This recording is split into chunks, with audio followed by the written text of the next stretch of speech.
beautiful, powerful Tanya about loving your fellow as yourself. We're going to start from Sunday's class. I want to give a recap of where we are taking off from, but and then we're going to ask a question in today's Tanya. But I need to give you a little overview from the previous day's Tanya. The previous day's Tanya said that Avas Yisrael, the mitzvah of loving your fellow as yourself, that mitzvah to love your fellow as yourself, to love your fellow Jew as yourself, to that degree, is actually the centerpiece and the foundation and the reality of the entire Torah. But there's a very simple question that's asked: why is that so? In other words, and I'll explain to you the question. There's a question: why does loving your fellow as yourself represent all 613 commandments? We know you could divide and split the commandments in half. Meaning, what do you mean? In two parts. There are mitzvahs between man and man, many mitzvahs. We're learning in the mitzvahs of the Rambam now to be kind to people, to speak nicely to people, not to steal from people. Those are a huge amount of mitzvahs that are between people. Then there are mitzvahs between man and God. Say Shema, and the mitzvah of davening, mitzvah of keeping Shabbos, right? So many mitzvahs between us and God. How did Hillel, the famous story that the convert came to Hillel and he says, teach me the whole Torah on one foot. We know Beis Shammai chucked him out of there. He says, impossible. What kind of thing is that? And Hillel said, no problem. Just love your fellow as yourself. That is the entire Torah on one foot. But we can ask a very simple question. It makes sense to love your fellow as yourself represents half of the mitzvahs that talk about between man and man. But how in the world does loving your fellow as yourself represent the other half of the mitzvahs that are between us and God? To love Hashem, to fear Hashem, right? How do those mitzvahs represent us and Hashem? How does that happen? That's the question. And the answer in the previous day's Tanya was very interesting. That the answer between, what's the answer? Very simple answer. The point of all mitzvahs is to connect with your neshama, with your spirit, to become more of a spiritual person, less of a physical person and more of a spiritual person, either to raise your soul up to its source or to bring your soul down into this body, into this physical world. So we shouldn't be such, as was the message of the whole first part of chapter 32 in Tanya.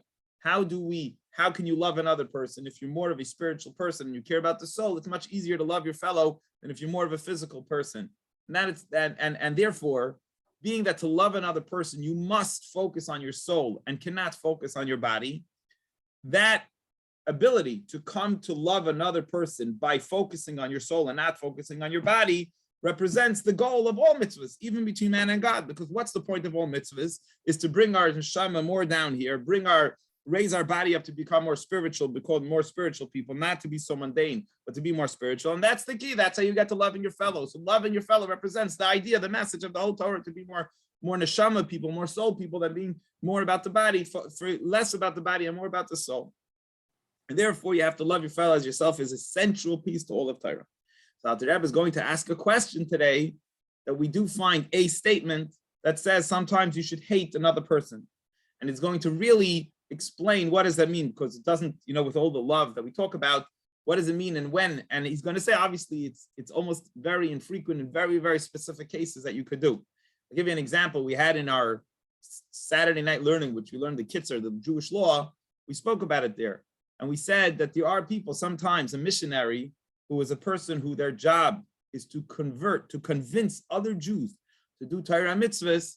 In Jewish law, that is where a right will be to really not like that person, right? So one thing is a person that serves idols themselves, but God forbid, they're also convincing other Jews to serve idols. That's where we really make impartial and we say, no, at this point, you're allowed to hate another person who's convincing other Jews to serve idols. But we're going to define exactly when it's not. A very interesting description in the next half. We're going to learn the second half of chapter 32 the next couple of minutes. So join me in this fascinating discussion of what does the Talmud mean when it says you're allowed to hate someone. Okay, Mashakasu B'Gemara, what it says in the Talmud.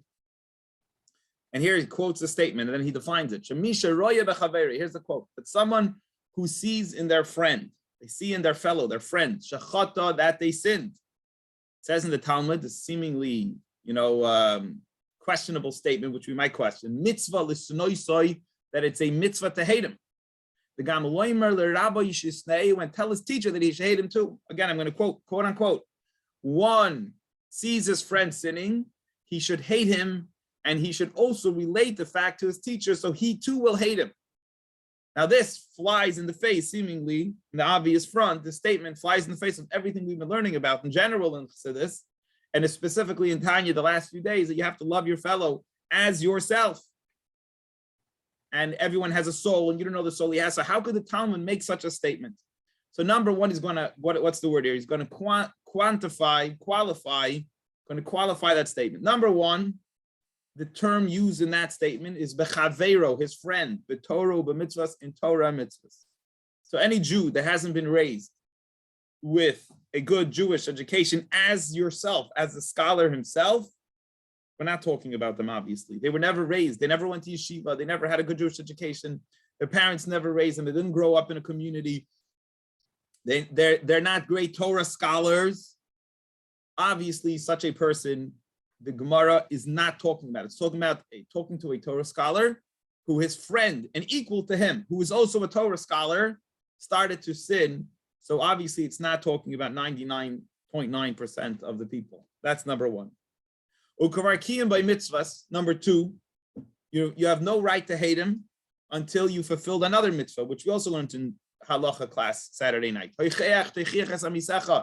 shall rebuke your fellow.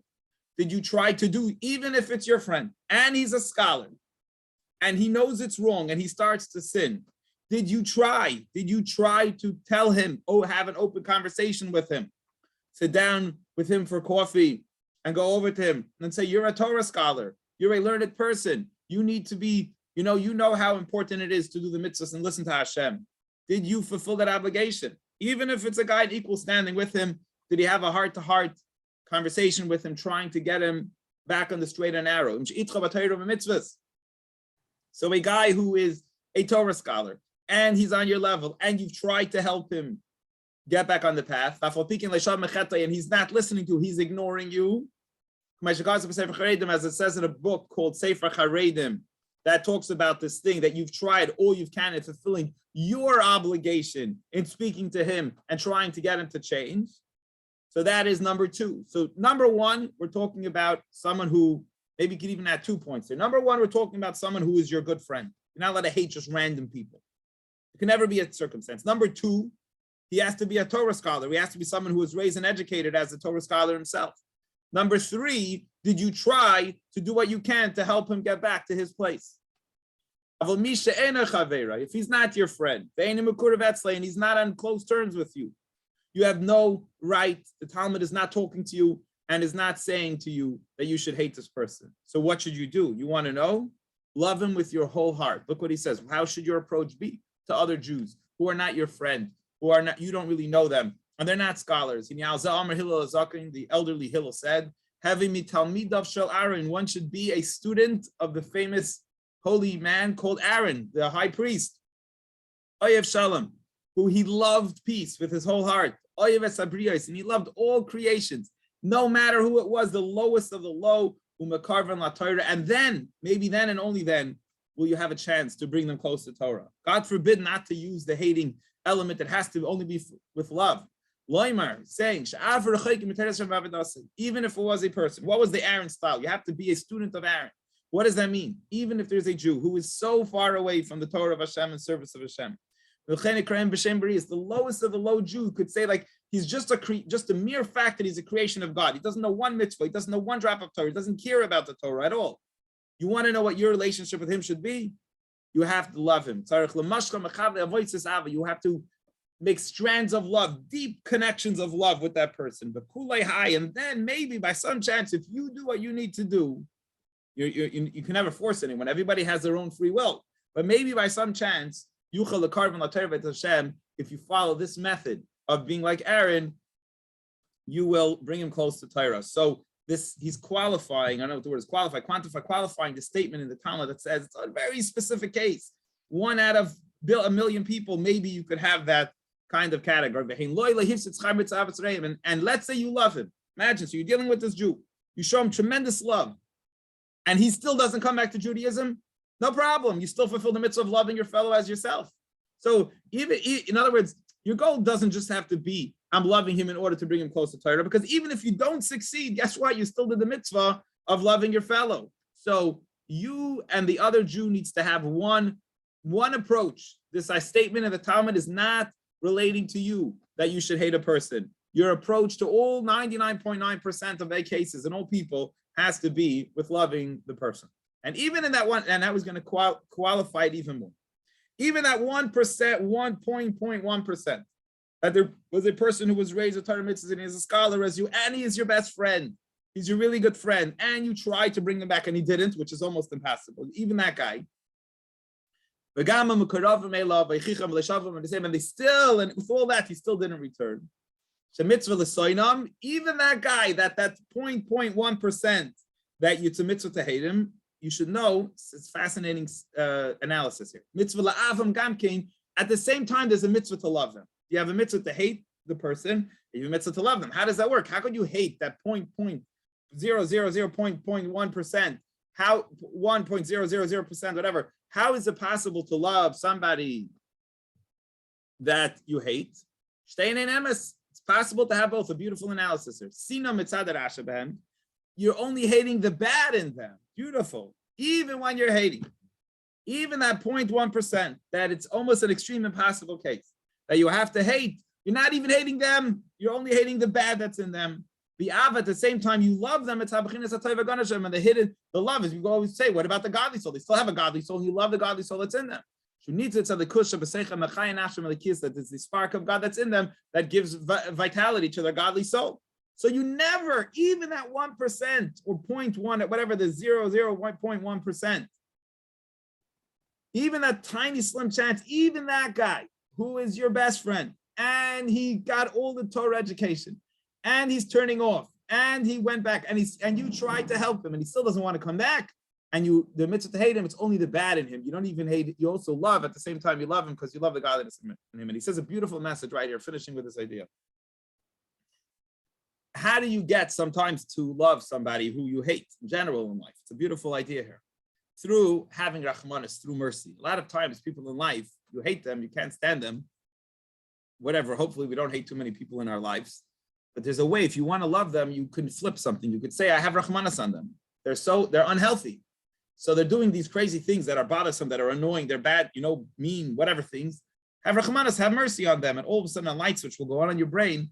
And instead of hating them, you'll say, wow, look how unhealthy this person is. I feel so bad for them. You'll flip. And you'll actually begin to love them because you actually feel bad for the situation they're in. Maybe they were raised by, in a way, so you see someone doing very bad things, whatever in your mind you could imagine that really you think is really bad. First of all, you're not hating them, you're hating the bad that they're doing. And even the bad that they're doing, you feel bad because maybe it happened to them. And that's why they're acting on it in that kind of a way. And therefore you now love them because you feel bad for them than hating them. Also to awaken mercy on these people in your hearts. They have a godly soul and they have goodness in them, but it's totally, in jail in their animalistic tendencies, maybe the trauma they went through in life, and you have real mercy on them. And when a person has mercy on someone, it weakens and it banishes the hatred that you feel. You all of a sudden, someone comes to me and says, I'm so angry, I hate that person. I'll use this a lot and say, feel bad for them. It's a way to get out of that hatred. Feel bad for that person, that they're caught up in their own unhealthy situation, instead of hating them, but feel bad for them.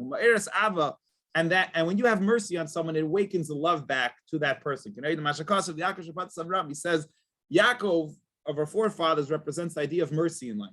He can redeem, he can awaken the emotion of Avram, who's love. So through mercy, a lot of times in life, you can awaken a love to someone. And when King David, there's another statement that we have that King David said, he hates them. Who did he talk about? About that 0.1%. And he was a king because he had a responsibility.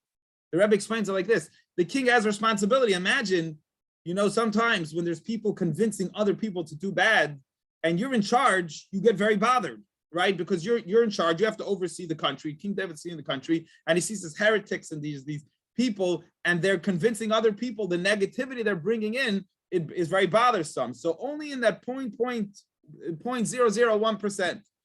and King David, who was a king who had a responsibility for the community as a whole, is really bothersome by the minim and apikursa, by the heretics and the atheists, who by representing the anti-God and convincing others don't have a portion. Only that unique person doesn't have a portion in the God of Israel, meaning because they're involved in terrible stuff and convincing other Jews and bringing terrible energy to the Jewish people as a whole. And that is the end, my friends, of today's Tanya. But otherwise, we must love every person. We must love every Jew from the bottom of our heart, just as we love ourselves, as explained in the first part of chapter 32 in Tanya. Any questions or comments on today's Tanya?